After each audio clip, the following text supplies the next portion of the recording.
Take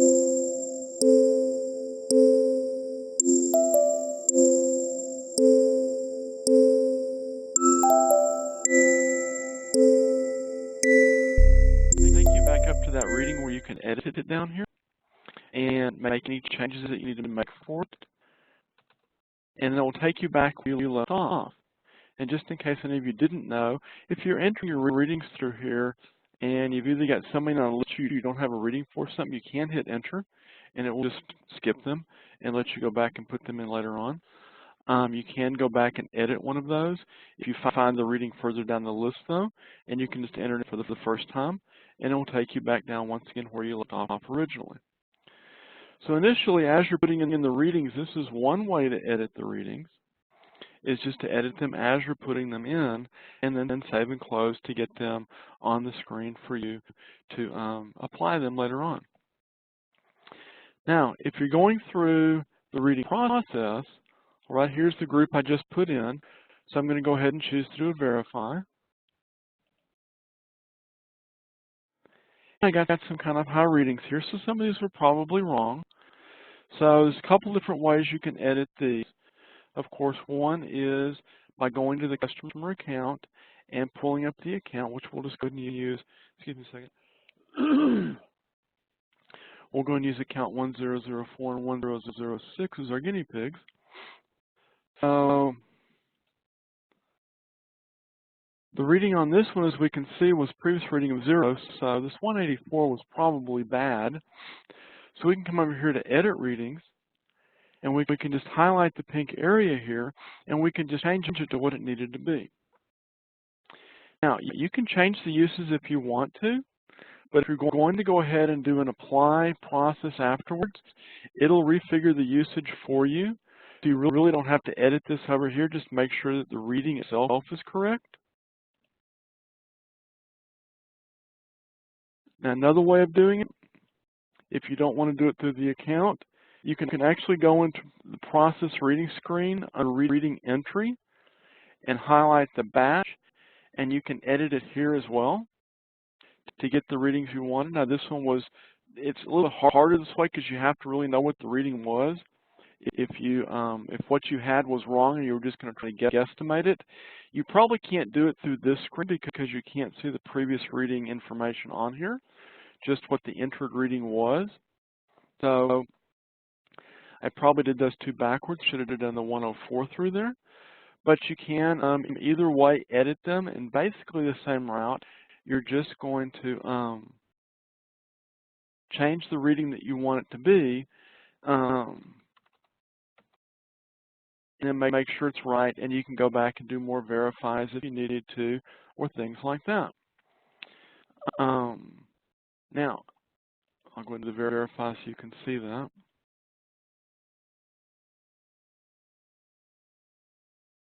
I think one's still a little messed up, and that's fine. Now we've got most of these corrected. This one's still bad down here because I haven't fixed that one yet. But another thing I was going to say is, a while back, I made it on accounts where you can edit the meter change-out usage down here. Sometimes it is going to be these values, either if you're doing sewer averaging or if you've done a change-out, that the carryover usage may be wrong, and that's what's causing your readings to have such high usages and stuff like that, not necessarily a misentered reading. So you can come back in here, and once again, this was under the customer account, under the extra info button, and if you've done a meter change-out, you'll see those green lines on the customer reading and usage history with this humongous usage on it. We talked about this once before in one of the other sessions, but you can come down here, you can edit this usage. You can also adversely put usage down here if you need to charge them for something extra. For example, if somebody didn't give you a meter change-out paperwork and you've already put in your readings and even applied them perhaps, you can come in here and you can edit this usage, this change-out usage, and put in like 8,000 gallons, and it's going to add that to whatever the meter reading is. So you're adding in the carryover usage and letting it figure higher usage than what the reading is. Now, I've had people use this for a variety of purposes. If somebody was missed last month and didn't get read, instead of putting in a usage for this month, they just go in and put a value down here. So that way they're getting, kind of catch up on the use from the previous period. I've had them, of course, do it when a meter changeout wasn't given to them so that they could charge them for the correct carryover usage and get the bill correct for what they needed or wanted to bill them. I've also had people come in here because of sewer averaging. Now, a lot of you don't do sewer averaging or may not know what it is, but just to kind of recap on that a little bit, it's a process that's fairly commonly used, I think still. I don't get many phone calls on it anymore, but I think it's still fairly commonly used in the New England states area. A lot of the city ordinances and area ordinances there state that the sewer usage will be figured by the lowest water usage of the year or average thereof. And so basically, either they or the governing group lets them know that they're going to do their averaging for, like, for example, on December, January, and February, or November through February, or something like that, to come up with a low water usage. Because that's the time when there's the only thing going through there is the least amount of water during the year. And that's as close as you can get if you're figuring sewer off water usage. Now, inevitably, whenever you're doing any kind of averaging, you're going to come up with some accounts whose average is going to be way too high, just because they had really high usage maybe in a month or something. Maybe a leak or something like that caused it, or something of that nature. So you can come in here and edit the value in here as well if you're basing your sewer usage off the average. I mean, it'd be just like change out if the value in there was way too high. Just go in and make it to more reasonable value. If you don't really know what that reasonable value needs to be, some places have citywide averages on usage for various services that they bill for, and you may just want to put that in there, or just may want to put in some arbitrary amount based on a little bit, taking out the bad reading or high usage and averaging off everything else manually. There's different ways, of course, you can do it, but in a lot of cases, changing these things are going to be based off numbers that you're coming up with more so than what's been given to you either by the software or by outside sources. But either one of these two will affect the readings. They will affect the usage that's being figured and the charges, of course, from that, and let you get everything straightened out before you do your apply. So now we're going to go through and we're going to apply these readings, which first I'm going to do a cycle closeout. I realized just a minute ago. I think those were all in book one, so print. And I'll go and close this out. Okay, so now we're going to go in and we're going to apply that group of readings that we just put in.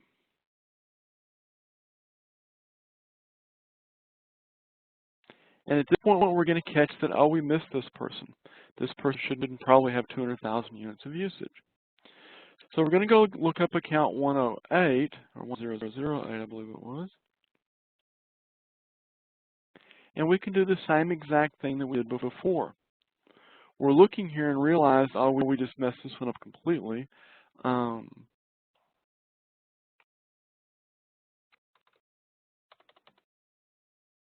once again, I can come over here and change this usage value to what the difference in these two would be, or I can just let the program refigure it.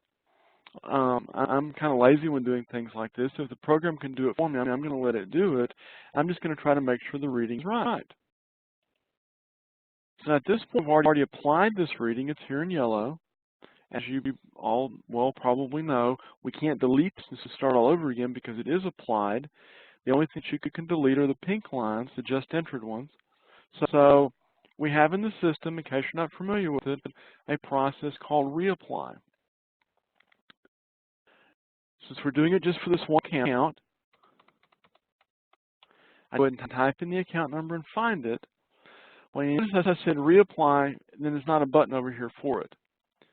For those of you that have been with us for a long time, you've probably heard us tell stories about people who have verified or applied over their last period's readings. And we did all kinds of different things, putting up warning messages and stuff like that, and it still didn't seem to deter people, so we had to hide the buttons. you have to get options in advance to make these two show up down here. Now, even though you're pretty sure what the usage is going to come out to be, I'm a big proponent of doing verifies and re-verifies just to make sure it's right before we go in and apply it. Because I prefer to fix it beforehand than after, even though both options are available in the program. And as we can see, they'd probably be a lot happier with 2,800 units of usage than a couple 100,000. So we're going to assume this looks a lot more correct, and so we're going to go ahead and we're going to reapply that. Now, once again, for those of you that don't do the reapply process very often or aren't familiar with it, what it does is it goes in and it takes all the charges off of the account. It just takes everything that you've just calculated, anything that's in the current column, it takes off. It will then refigure the charges based on whatever the changes you put in are. So when you look at the account, after the fact on the transaction history, which I haven't changed anything yet, so let me get this to come up. I probably put it on reading dates, what I'm probably doing, so I'm not seeing it here.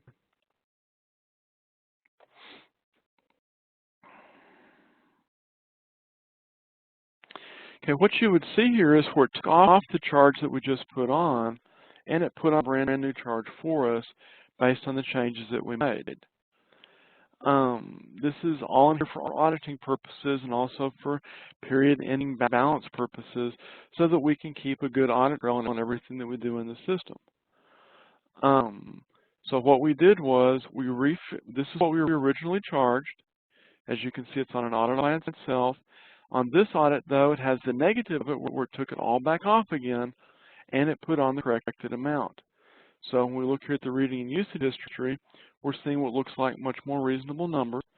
And then over here under balances, of course, it's what we were expecting from what we got on our reports.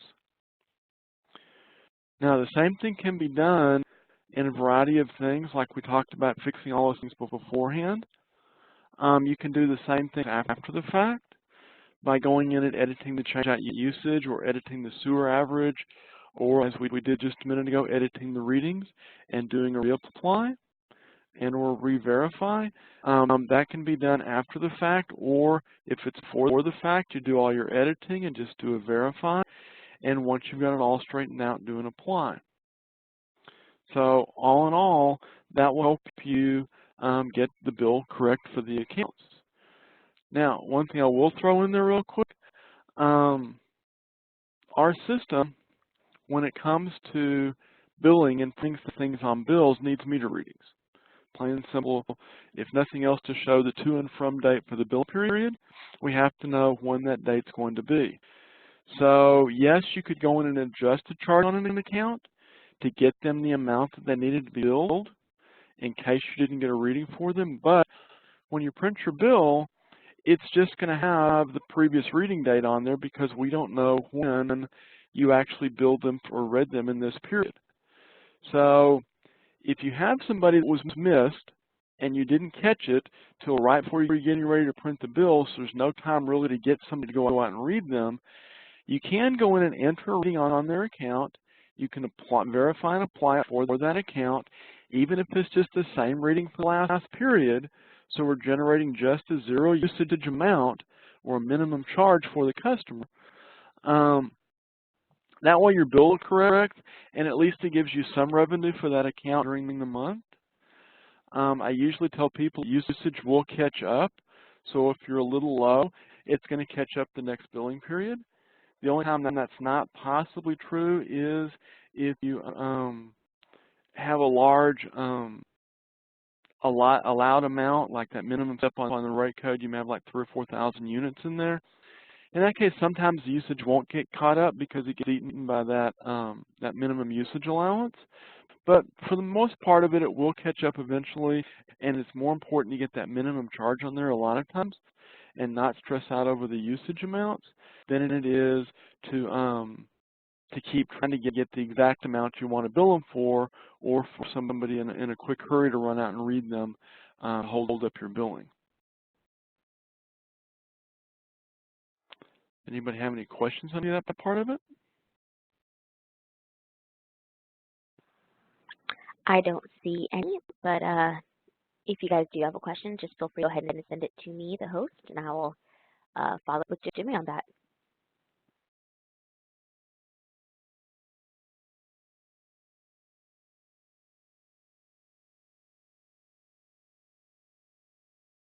Or I guess also, are there any questions about maybe a specific occurrence that happened to you that you want to know how to correct, or want to know if you corrected the right way?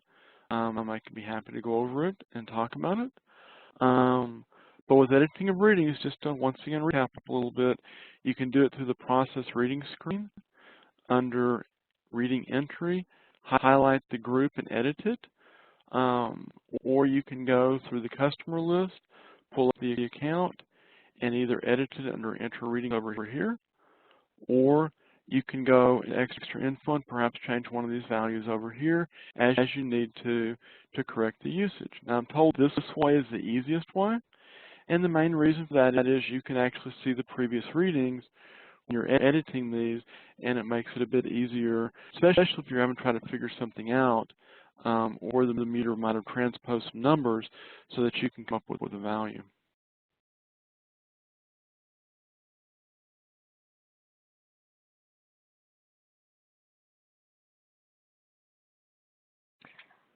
If the software skipped some accounts, how can you tell, or if there is no reading on an account? There's a couple different ways for that. If you go, I'll do that. I think after 20 years you get it right. You go to the report screen, and you go down to the unread meter list. Now, if you've already applied your readings and you want to see if anybody was skipped, you can print this report for whatever book or book range you're trying to process, and it will go through and tell you anybody that has not been applied and when the last time they were applied. Now, usually you won't have a list this long, hopefully. It's hopefully only going to be a couple of accounts, but these would be ones you would need to send readers out to, or you would manually need to do something like an estimation or something to get a reading on their account so that you can get information on the bill. Now, another report that I entered in this last update is called a non-read account list.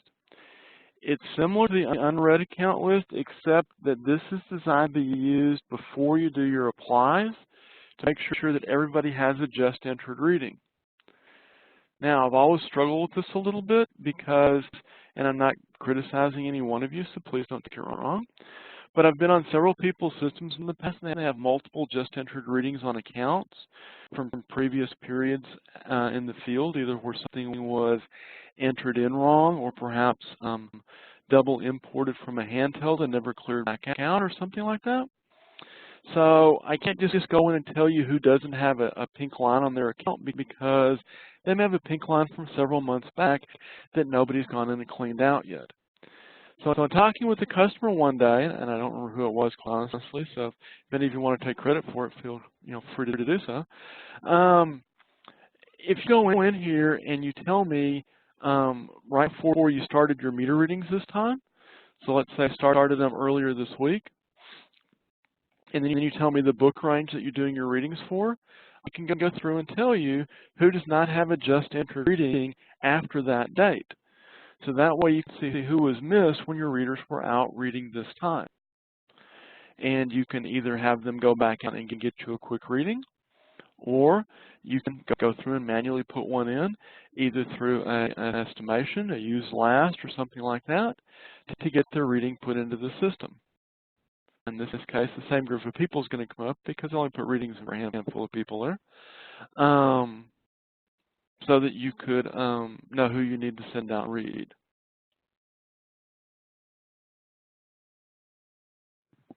So we do have another question, and I did ask for a little more clarification. And the question that I got was, do you do this after you apply the reading? I'm not quite sure what this is. If you meant like the unread meter list, I would probably say yes. I talk to people quite often that have issues with handhelds, where they're not getting read regularly or something like that. And I don't know if it's an actual meter problem itself, if the readers are just not familiar with that area and are skipping the meters, or not getting close enough with the radio read devices where they're not getting read. But and sometimes they haven't just been able to get out there to find out what the problem is with the meter. They know there's something wrong, they don't know what it is. I would recommend running the unread meter list after applying to make sure that there was nobody missed, because as many of you probably know, we won't let you close the billing cycle if any active accounts do not have an applied reading. So if you miss somebody when you're doing your calculation, you don't catch it, we will catch it for you at the end of the billing period. But by that time, it's a little late to get a reading for them and send out a bill, and so they're going to get a double bill the next month. So if you know you've been having issues with getting all the meters read for one reason or another, right after you do your apply, it probably would be a good idea to come and do an unread meter list and make sure that nobody's getting missed. Because at that point, even if the bill goes out a day or two later than everybody else, you can at least send the readers back out to get readings for them, whether it be manually or electronically again, and get those accounts calculated and get a bill printed for them and out in the mail.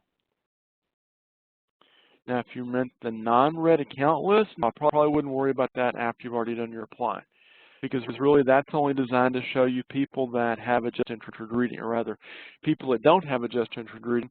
And after you've applied, nobody would, because all changed to an applied reading at that point, and so everybody would show up on your list.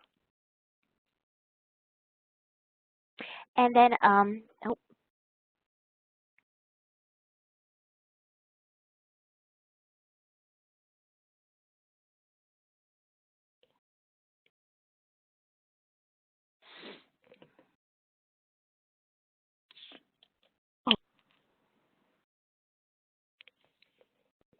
can y'all hear me? Can now? Okay. I'm so sorry, everyone. I had my backwards, so I kept muting myself. What version of inHANCE is this? The one you're looking at right here is 6.3.0.5.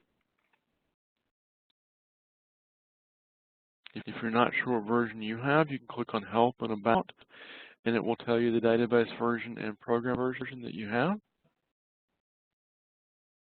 Do you want to go ahead and kind of explain some of the new things in the version, since We can, sure. it's been a while since we've done that? One of the bigger changes is this screen. For people that are on a version before 6.2, I redid the screen a bit to make room for a second address box so that you can have addresses for seasonal customers. This way you can have, of course, their primary address that is probably here in your area, and their secondary address, which is probably in Hawaii where they vacation every year, like all the rest of us do. And then this way you can choose between the two of them which one you need to send out to them every month. I also broke out the service address. I got tired of it being hidden behind the regular address boxes. So it has its own a little area here where you can enter in values that you need and get all that entered in. I also moved the phone number and such up here to make it a bit easier to look up all the contact information about the account in one place, instead of having to jump around between different screens. To make all this room available here, as you notice, I took away all the stuff here at the top. The meter information, rate code information for the income centers are here on the meter income center screen, where you can go in and fill in any of the values you need for handheld or just for your manual meters. We saw the service address and billing address information here. I also moved up from the service or from the extra info area, the custom fields area. For you that don't use this has been something the system since basically it was written. Learned a long time ago that we could never put enough fields in the program to cover everybody's needs, that some people are always going to want or need to store things that we didn't have a place for. So we put in a screen where you can add your own custom fields to each account. Now you do this through the setup screens under Company Special. You come in here and enter in what you want the title or label of that field to be, and hit the update button when you're done, and it will add that field on, or that label in that field onto every customer's account on this screen. So like here, for example, it might say something like driver's license number, because you have to keep track of that for whatever reason in your system. Over here, you could type in the value for this person's driver's license. You could do the same thing for each customer, because it'll be in a unique field on each account. It won't be anything besides it being there. It won't be shared between each account as far as the information that you put in the value box. Also, since I took some of the things out to put on these other screens, I rearranged this a little bit to try to get everything together, like all the draft information's together now, and things that affect your readings are all together and stuff like that, just so it made a little bit more sense. I also took out the processes tab just to make more room once again, and put them all over here so you can be looking at things like your reading screen when you're going in to do a final bill to make sure of reading history in case you have to estimate it, or if you're entering it, you can look at their history once again back here on both screens to see what's going on and different things like that. You can also put your adjustments in, watch how it changes it on the screen, and various things of that nature. The other main change was, in our system originally, we always had it where you could owner duplicate bills, but it was an all-nothing type process. So if one person or one owner wanted to get duplicates for all of their tenants, everybody had to get it, whether they wanted it or not. What I did was I went through and changed it to where you can now pick and choose account by account who gets the bill. The tenant, which would be the owner, the resident account up here. The owner only, which will be what's in the owner account number, or both. Now, in cases where they're both the same up here, it really just needs tenant only because there's no other person getting the bill. If you don't have an owner up here, you really don't want to set this to either of these two values. In fact, shouldn't let you, but I have had somebody sneak a couple through. I haven't figured out how yet. It's kind of common sense. If you come in here and you can't see anybody in this screen, there's nobody for us to print a secondary bill for. So just make sure it stays on tenant only. Because this screen here, just in case you're not aware of it, isn't for you to enter in things on. If you try to click here and type stuff in, it won't let you do it. What this is here for is to show you the contact information to whomever this owner is up here. Now, since it is the same person as the resident, we figure you can go look at it on the contact screen, and you really don't need to see this on here. But, for example, if I put another account up here, I come down here and look. Well, I got to pull it up first. When I come down here to look, why didn't? Oh, I see. I typed account number wrong. I turn my lock off. That would probably do it. Okay.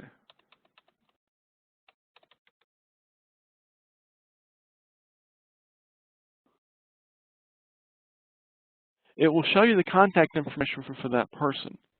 Now, I did add some other fields in here. The phone number, work phone number were there, but I went in and added the email address. So you'd have all the different ways to contact this person if you needed to.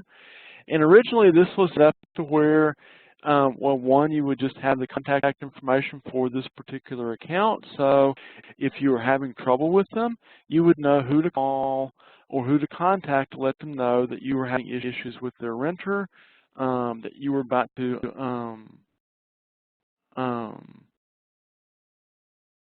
cut them off, to do a disconnect notice for them or anything like that, just to give them a heads up, of anything going wrong. So I just went ahead and added onto the screen the way of printing bills to different people, just as a just a simple way of doing it. A couple of the other things that we're doing in here, there were some changes in the last couple of versions to the iWebMS interface, our online payment portal, I guess you'd say, where if customer goes online to make payments, they show up on here so that you can go through and select the ones you want to post by highlighting the appropriate lines and then hitting the Apply Web Payments button to get a payment put on their account. being that I'm kind of stupid and don't know how things really work out in the field, it was brought to my attention a few years ago that a lot of people only want to post the ones that have cleared their payment processor. So I went through and changed the screen where you could select the ones that you want to do and apply just those payments and not everybody else. And then I was told that some people actually want to post everybody. So I went back and changed it back, adding both features. You can go in here and select all of them or deselect all of them. Whichever one you have highlighted here on the screen, you can print a list out for to make it easier for you to go through and make sure those are the ones that have been processed by your payment processor. You got the right ones selected. And you can do all that and cancel off the screen if you don't want to do anything now, or you can go ahead and apply the web payments at that point in time.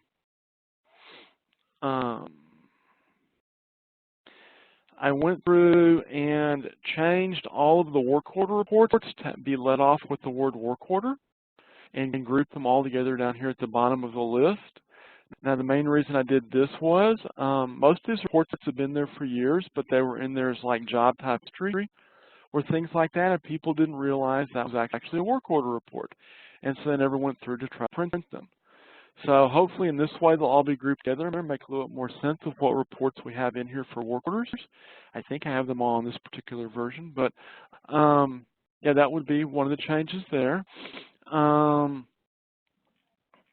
In a little bit earlier version, 6.1.4, I added the ability to reprint your final bills through this screen. They will be in this screen in the outgoing account number order. So if you did change the account number as part of the final bill process, that will be what shows here under account number, and that'll be the order that they're in.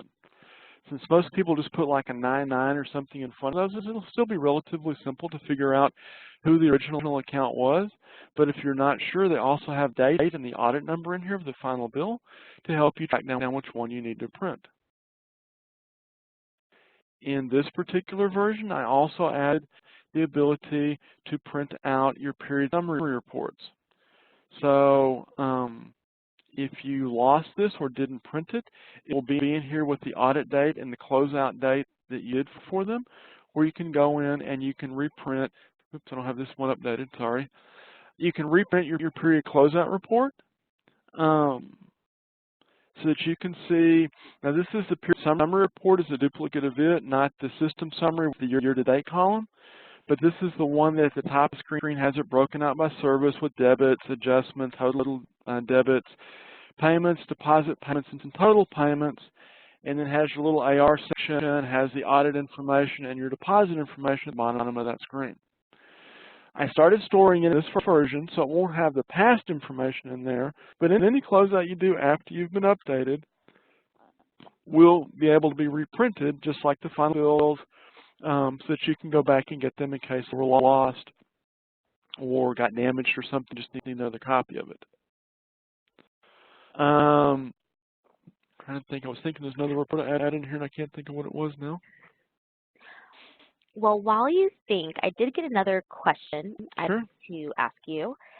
So let me see. I have to go back up here a little bit. Can you put owner info if you're not going to send them a bill, but they have an account in order to use an owner account?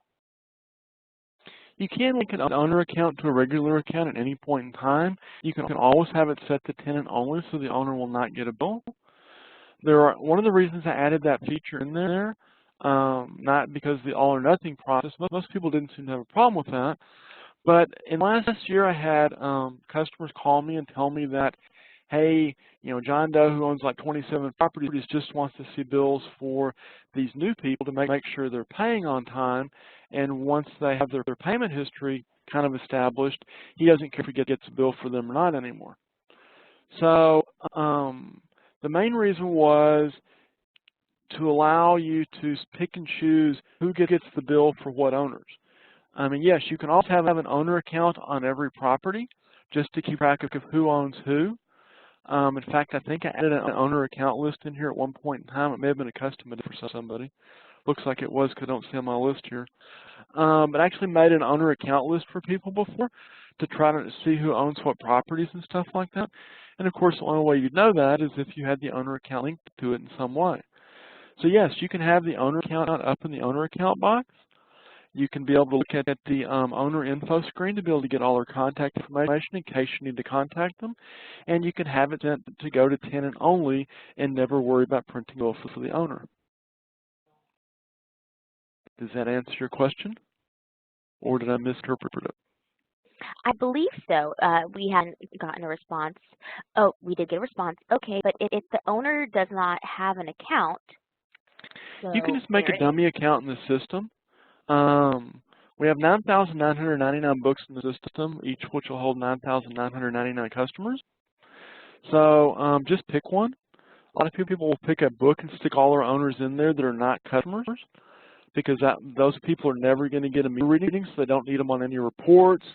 They don't need to worry about closing a mat or anything like that. So just pick some book, like for example, book 500. That's one of my nice little demo books or dummy books that I use for a lot of different things. And just stick them all in there. And that way you can have their contact information and have it available to be shown on each customer account that they own. all right. And you covered it, so thank you, Jimmy. Do we have any other questions? We are kind of hitting that 30-minute mark, 35-minute mark, so don't feel shy. Feel free to shoot any question. There's no such thing as wrong question, except for a question that's not asked, of course. Well, a couple other things to go over just real quick. One thing I didn't show on here because I'm used to showing people upgrade. If you're on an older version of 6.1.0.4, which I don't think many of you are, or 6.1 in general, you won't have this payment plan option here. And what this allows you to do is defer balances off accounts in case people have like large past due balances from leaks or something like that, and let them pay it out over a period of time. So this was a nice feature we added in that version. I did add some more fields to the customer report screen down here. All the secondary address fields and things like that. The additions that we added in there, and you can make on report writer reports now. There probably were a few other things, like more things going across to new accounts when you do final bills. Anything dealing with the property basically goes over now to the new account, so you don't have to worry about filling it in. So longitude, latitude, block, all the meter information, anything like that is going to transfer across. Most just things like the basic customer information or customer contact information won't, because of course we have no clue at the time of final bill who's moving into that property. So those would be the things you have to go back and fill in after the case. All right. Well, guys, I hope everyone has a safe 3-day weekend. One more day away, but I'm ready. And we'll just hang out for a little bit, give you guys a chance to think, and if not, you're free to go, and I will get this edited as soon as possible.